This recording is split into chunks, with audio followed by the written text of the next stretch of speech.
313 digital nuyu nañu leen mbokk internet yi safoo suñuy programme gërëm leen ci ànd bi ñuy ànd ak yéen à chaque fois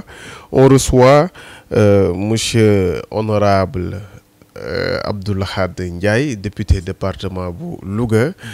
nekk président UP union interparlementaire ñu rafetlu bu baax a baax dalal bi ñu la dalal biir 313 digital honorable nuyu nañu la di la bàyyi nga nuyoog internautes yi lay seetaan. waaw salaamaaleykum Vito maa ngi lay nuyu di la fay di nuyu ñi ñuy seetaan ñëpp ci seen chaîne bi 313 di nuyu waa kër gi yëpp techniciens yeeg journalistes yi fi nekk yëpp ñoo ngi leen di béggee di leen wax ne aussi on vous suit de très près et di rafetlu aussi liggéey bi nga xam ne yéen a ngi koy def. parce que gis nañ ni quand même ay jàmbaar dëgg ngeen. xaw ma nag ba xam boole nañ leen ci média yu légal yi wala parce que fan yi doon nañ def liste bi. mais en tout cas vous faites un excellent travail maa ngi leen ciy félicité bu baax a baax. te di leen encouragé bu baax. yéen a ngi vacances. waaw c'est vrai que jël nañ vacances parlementaires depuis le 30 juin. c'est-à-dire que vacances parlementaires nag mooy bon clôture de la session ordinaire. parce que xam nga assemblée y a la session li ñuy tuddee session ordinaire unique moom la ñuy tàmbali octobre pratiquement ba juin juillet comme ça. et ensuite s'il y a nag des dossiers yu xaw a am solo. dañuy def ay li ñuy tuddee session extraordinaire. mais session ordinaire unique moom tëj na. voilà ñoo ngi officiellement di noppalu mais nag travaux yi ñu ngi continuer. gars yi ñu ngi ci commission yi. yokk ci coow lu bëri lii mbirum oto yi mbirum assemblée nationale 6 mois yi moom defe naa ne bu ngeen doon def bilan tamit wala boo doon def bilan coow yu bare ci biir assemblée nationale moom dina ci jël place bu bare. c'est vrai. c'est vrai que 6 mois yi moom c'était intense déjà bon coow yi nag c'est vrai que dafa ñëw rek décorer li ñu doon def mais nag quand même. ku ne xam na ni depuis ñu toog nii on a fait beaucoup de choses le président de l'Assemblée nationale en tout cas El Hadji Malick il a impulsé beaucoup de dynamisme mi ngi ci changement profond dans l'Assemblée aussi bien au niveau des textes c'est-à-dire que le règlement intérieur au niveau de l'organisation administration bi député yi digitalisation bi par exemple aujourd'hui député bu nekk am nga tablette et que les documents yi ñu doon yore des kilogrammes yu bëree bëri ci ay documents maintenant on le reçoit par en version numérique électronique on va dire et puis les échanges même sont beaucoup plus sécurisés parce qu'on a des emails professionnels au lieu de rester sur WhatsApp tout ça il y a beaucoup de choses en tout cas qui sont des changements profonds yoo xam ne actuellement c'est en cours ba noppi aussi ñu am cette fois-ci pour la première fois des députés de la majorité yoo xam si ni ñoom ñëpp sawar ñëpp bëgg a liggéey. D'ailleurs même le personnel de l'administration de l'Assemblée nationale il se demande même parfois certains ils se posent des questions tellement que dañuy gis gars yi di xëy si tous les jours quoi di ñàkk seen bureau yi et ils se disent que ni c'est la première fois ñu doo gis lu mel noonu donc loolu mooy wane ni changement mentalité baa ngi fi nit ñi bëgg nañu changement député ñoo ngi liggéey ñoo ngi dem ci àll bi ñuy def seen gox man par exemple personnellement sama gox dama instauré damay tuddee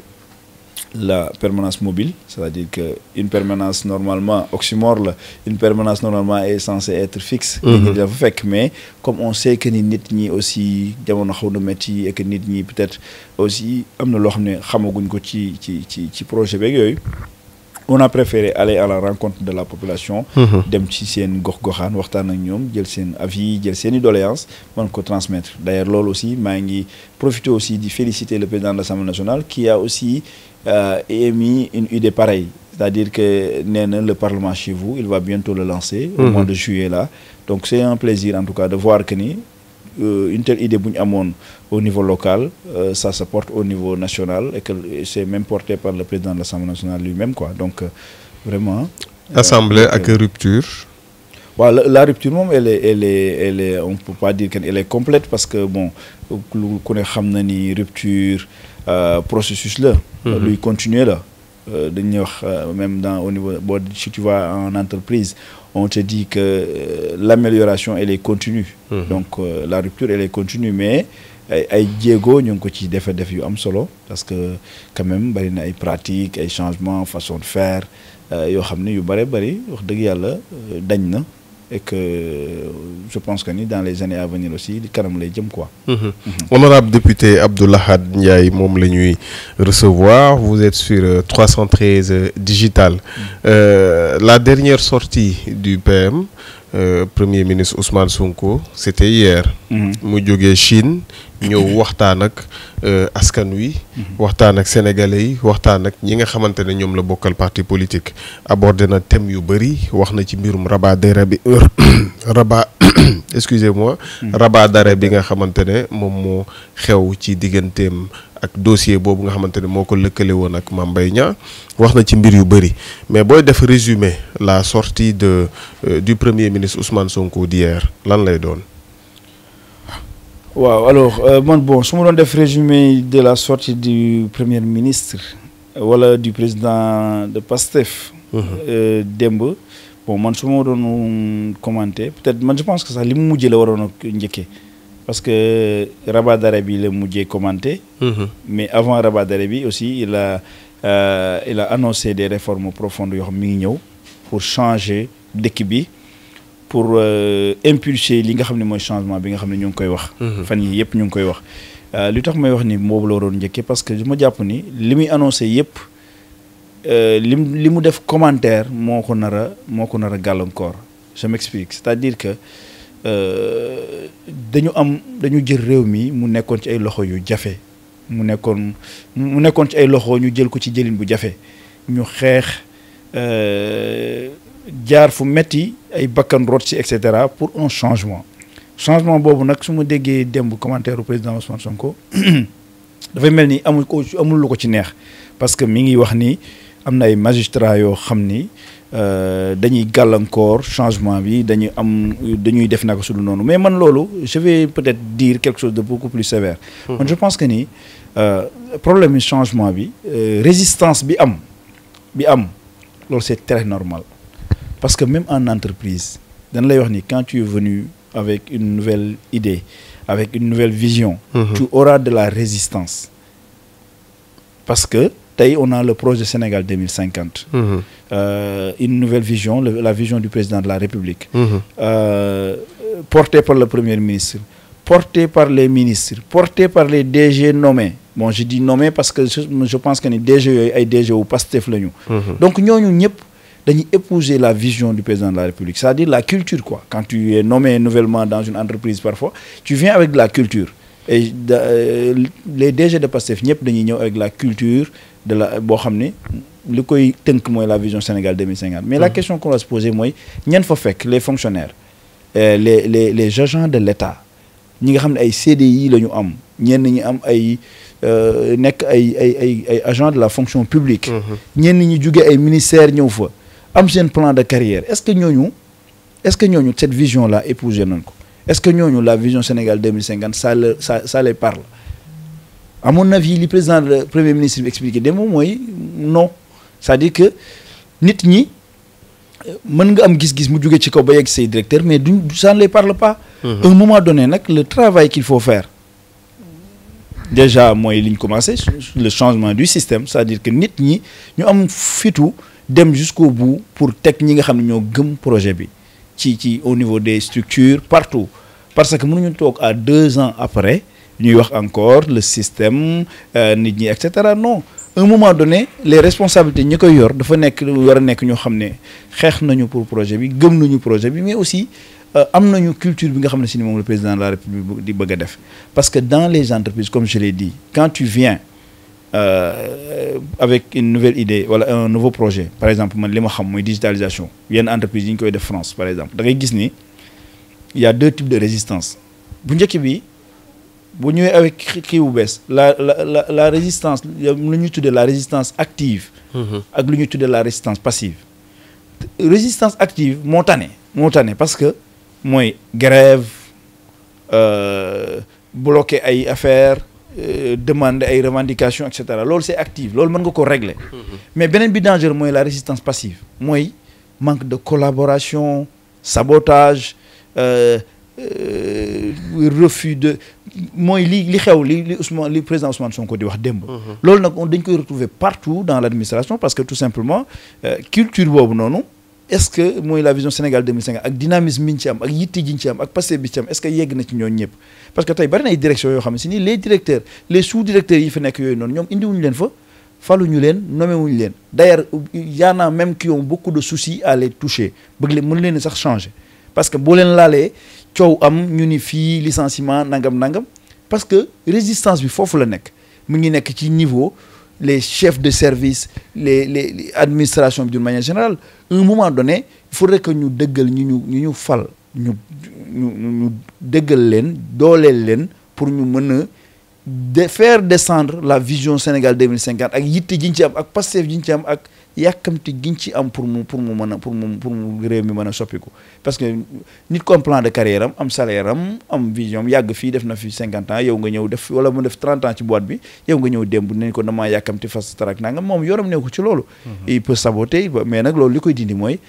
déjà compléter li nga xam mooy nomination yi parce que man déjà je connais déjà encore des structures yoo xam ne si ni ay nit yi yoo xam ne si ni gëmuñu li ñu ñun suñu changement bëgguma wax ay baatu système mais gëmuñu en tout cas ñun li ñu doon xeex gëmuñu ni changement dañ ko def ñoo fa nekk ba léegi mais ñenn ñi nga xam ne aussi changé nañu leen ci seen suuf ñi leen di sonal di leen di indi ay jafe-jafe mooy ñoo xam ne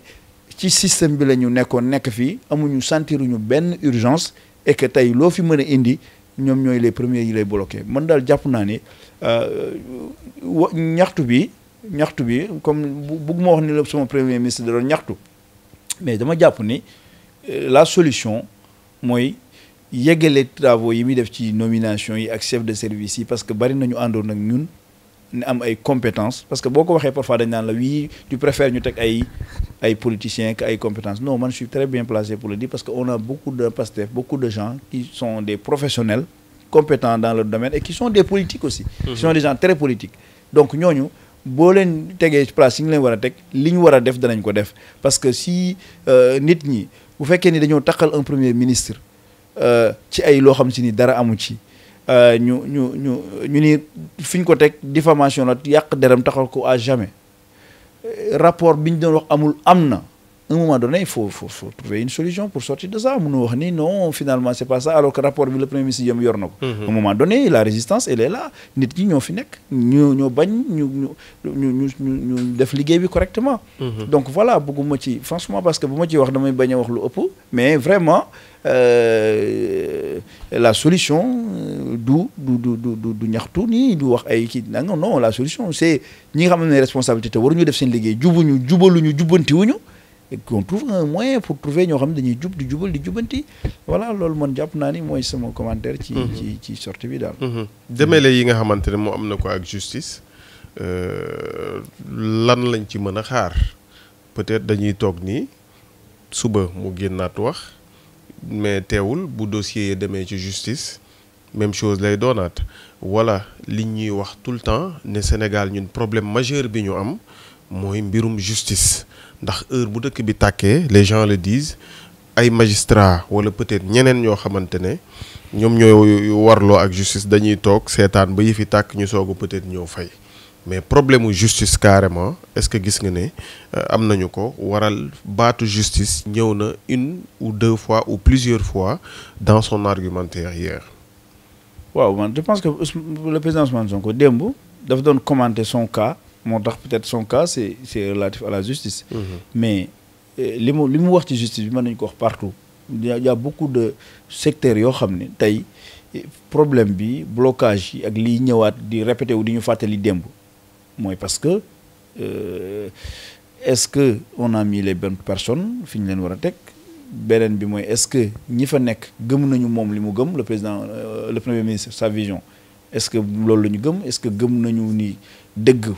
fu mu la war a fekk parce que gëm dëgg fu mu la war a fekk da nga ko war a wax moo tax le président de la République ak le premier ministre ñu def option wu wax dette cachée wu Sénégal bi. wax ni dañoo endetté wu à 119%. loolu ñeme dëgg moo koy waral ak loolu ci mën a fekk mais est-ce que noonu ñu ñemee dëgg loolu nekk la nouvelle vision mooy cette vision de transparence de devoir de redevabilité bi war a am ci diggante citoyen est-ce que ñooñu am nañu yëgee nañ ko noonu est-ce que justice bi noonu lay doxee à mon avis non d'après les commentaires li premier ministre wax non doxewul noonu parce que bu fekkoon dañu war a atti dëgg taatewuñ dëgg mooy demeewul noonu donc demale yi bon c'est sûr que ni le président le premier ministre nag moom nee na ay dossier bi yëpp dana ko yëkkati waat et que dina ko topp jusqu'au bout mais man à mon avis tant qu'il y a les mêmes personnes qui sont là luy changer du bari quoi luy changer du bari et c'est dommage quand même à 2 ans après ñu am nekk fii ñuy wax yu mel noonu. Parce que quand même c'est vrai qu'un moment on a voulu faire de l'ouverture, on a voulu aller chercher des professionnels, etc. Mais man dama jàpp ni de la politique on doit gouverner avec tous les pouvoirs, on doit s'assumer, on doit man damay dégg gars yi di wax man je veux un gouvernement de Pastef. Xam nga lu tax gis nga aux États-Unis on parle d'administration Biden, on parle d'administration Bush, gis nga on parle d'administration Trump. Quand tu gagnes ils ont de l'expérience en démocratie, mais quand quelqu'un gagne des élections pratiquement les 3 mois yu njëkk yi xawma 4 pratiquement poste yëpp ay doublure lañ koy def, da ngay travailler avec ki nga war a remplacer pour comprendre jël dossier etc. Après gars yi dañuy defar seen valise dem tu remplaces tout le monde parce que da ngay remplacer ñoo xam ne ils ont ta vision, ils ont la même culture que toi, ils ont le même sentiment d'urgence bi nga am. Parce que boo yàkkamtee ki nga jàkkaarloo yàkkamtiwul ça ne passera pas, boo bëggee lu leer ki nga jàkkamtiwul bëggul lu leer ça ne passera pas, soo bëggee defar donc loolu dafay am une résistance passive comme ni ma koy waxee et puis day am ay sabotage en plus subir parce que tey le directeur de la CDC berki dem am na lu mu gën di wax franchement les problèmes yëm na ay problèmes yoo xam ne salaire am tout ça am na information yu bëri yoo xam ne ñu koy yore di ko joxe di ko jaxasewaat ak di la jaxasewaat ak waa Pastef et cetera ñoo ngi ci biir administration yi ñu ngi ci ñu am ay responsables et cetera. À un moment donné faut s'assumer gouverner ak ñi nga xam ne gëm nañ projet bi travailler nañ ci et les compétences xam ni ça ñu ngi ci biir Pastef. Et puis tamit am na benn débat boo xam ne dama koy dégg de temps en temps boy yi tout ça, mais gis nga boy yi nañ leen def confiance may leen doole ñu développer ñu traverser. Gis nga Jean-Michel il a remplacé koo xam ni ëpp na 15 ans bëgguma juum di wax chiffre mais ku fa yàgg en tout cas ku fa yàgg presque 300 et quelques villages la doon électrifié ci année bi ci 100 et quelques villages la doon électrifié ci année bi. En 6 mois Azer ils ont électrifié plus de 300 et quelques villages. Loolu lu muy tekki mooy li may faral di wax compétence ce n'est pas le nombre d'années mais lan nga ciy def ce que tu en fais xam nga. Le jeune Koso Sène il a remplacé moom 2019 ki mu remplacé 2019 ba 2024 moo fa nekk terrain stade bi nii tous les jours bu ñu ko doon nettoyer 5 mois après dañuy ñëwaat defaat ci xaalis nettoyer ko di diwaat ko. bi mu ñëwee li mu njëkk xalaat mooy dama koy defar mur. Il a exigé ministère des sports mu murer stade bi mu doog ko nettoyer tey boobu léegi kenn laalaatu ko. Bassirou Kébé fekk na fi ay photo ay projets yoo xam ne ëpp na 15 ans. 15 ans ay projets yu ñu commencé ay HLM yoo xam ne teg nañ poto yi teg fondement bi teg coulage bi teg sa àggul il les a repris et mën naa la jox exemple yu mel noonu te ñooñu ñu remplacer ay systémaires lañ yoo xam ni am nañ expérience. On assume xale yi nga xam moom lañ fi teg. Dans 5 ans, on va se retrouver avec des DG qui auront 5 ans d'expérience. Dans 10 ans, ils auront 10 ans d'expérience. Parce que li ñu bëgg mooy ñu jubal ñoo xam ne bëggam nañ projet bi gis nañ projet bi loolu la ñu war a dem mais li ñuy def nii rafetal bi yii nii bàyyi gars yi yooyu noonu man jàpp à mon avis bokkul ci li nga xam ne mooy tax ñu mën a yegg ci li nga xam moom la ñu bëgg en tout cas. te en plus on a fait 2 ans bientôt 3 donc on a fait 2 ans yi moom mu jeex mu demee 3. Élection locale yi après jeex na quoi. L'opposition dans tout ça Ousmane Sonko lancé na leen ay pic démb nee na heureusement que opposition amu ci mais li gën a intéressant mooy peut-être chroniqueur ak journaliste yeneen yi nga xamante ne dañ leen di jàpp di tëj ci kaso bi te Ousmane wax ne ñoom bu dee am nañu peut-être soutien bu ñuy apporter ñooñ nañu dem li gën a yomb mooy ñu dem wax li ñooñu wax rek ci plateau yi mooy gën a yomb. Mais ban gis-gis ngay am ci ñaari mbir yooyu opposition bi ak ñi nga xamante ne peut-être ñooy ay chroniqueurs journalistes nekk ci plateau yi. waaw bon journal man pour man daa premier problème xam nga ñaari problème la parce que xameetoo opposition bi. ak journalistes yi xamoo sax nu mu demee parce que effectivement le président premier ministre dem wax na ko. comme quoi que ni ñoom ñi leen di yabal. dañu ñemewuñoo wax li ñuy wax. mais dañuy toog ci kër yi yabal leen et cetera donc effectivement pour man responsabilité bu may wax du point de vue en tout cas des journalistes dañu war a am un peu plus de responsabilité par rapport ak ce qui se passe dans ce pays parce que à un moment donné mënuloo jàpp ni da nga mën a def politique par intermédiaire à travers ton micro c'est-à-dire que ñu yabal la nga bëgg a dal ci kaw nit di wax di wax naka su dul noonu te ko xeex nit rek moo la tax a jóg te tegoo ko te bëgg ko teg ci diffamation ak yu ni mel. xam nga loolu danger bi mooy on passe à côté de l'essentiel xoolal Vito. Pour la première fois dans l'histoire du monde laa lay wax de l'Afrique en tout cas. Président de la République bu France di njëkk posté di posté rencontre bu am ak un président sénégalais di ci wax ni on est prêt à changer. C'est la première fois. On est prêt à changer les relations. On est prêt à vous accompagner dans votre vision de souverainisme. di leen féliciter. Loolu c'est une victoire de l'Afrique, c'est une victoire, c'est la fin du néocolonialisme.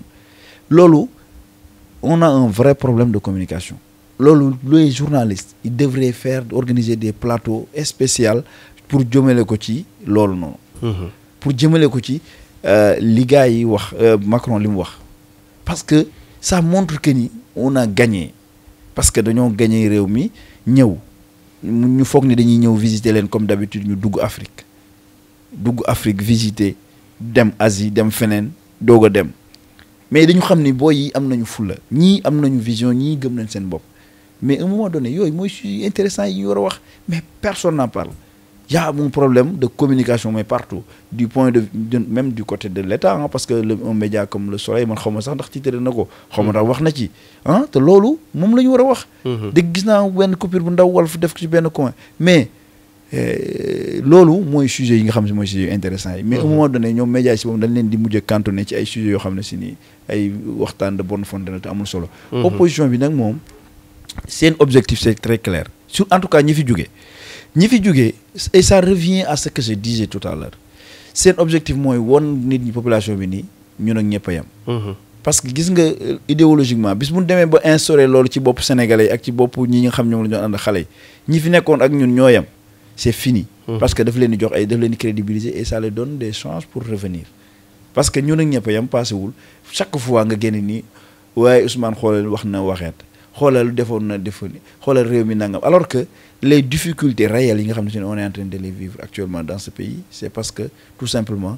dañu dilapider réew mi. dilapider finance réew mi dilapider crédibilité réew mi mënutu lépp mënutu def dara parce que affaire yi explosé ba pare li ñu doon lépp léegi ñu def ko ci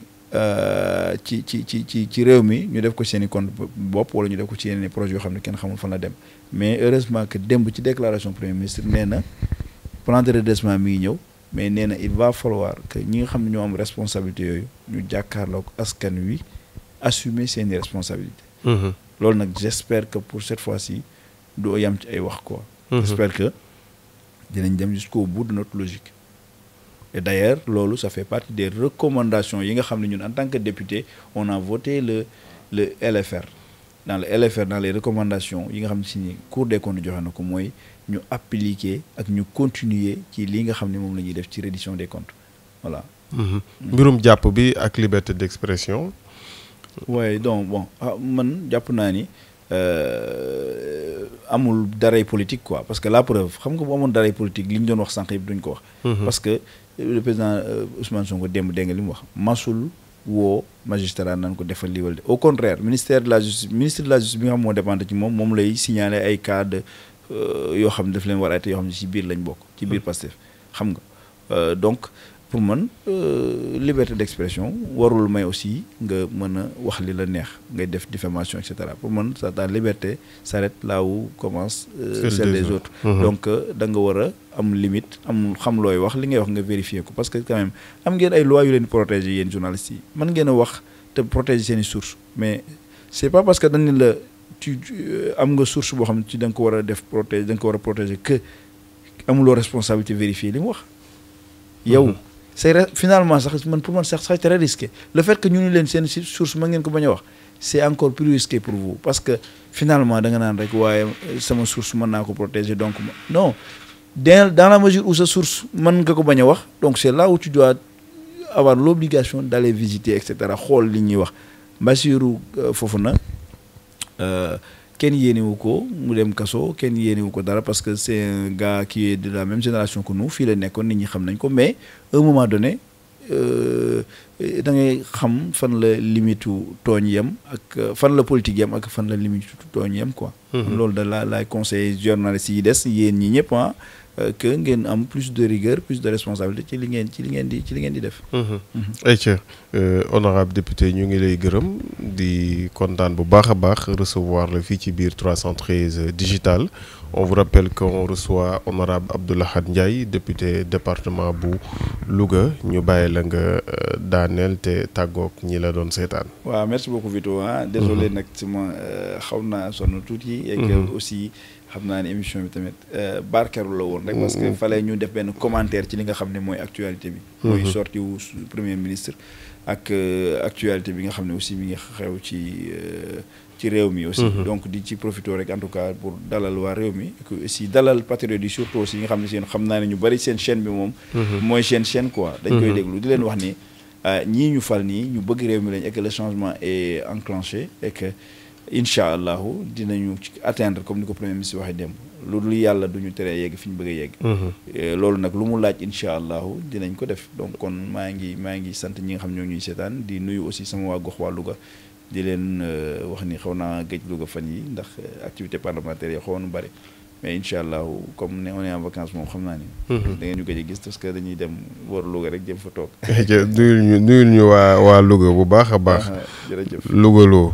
ayca kon ñu ngi leen di jaajëfal bu baax a baax toujours un réel plaisir di leen fàttali rek ne bu ngeen di seetaan bu leen fàtte abonné activer seeni cloche de notification di partager xam ne 313 seen yëfi bopp la ay dara maa ngi lay gërëm bu baax a baax à la prochaine ciao.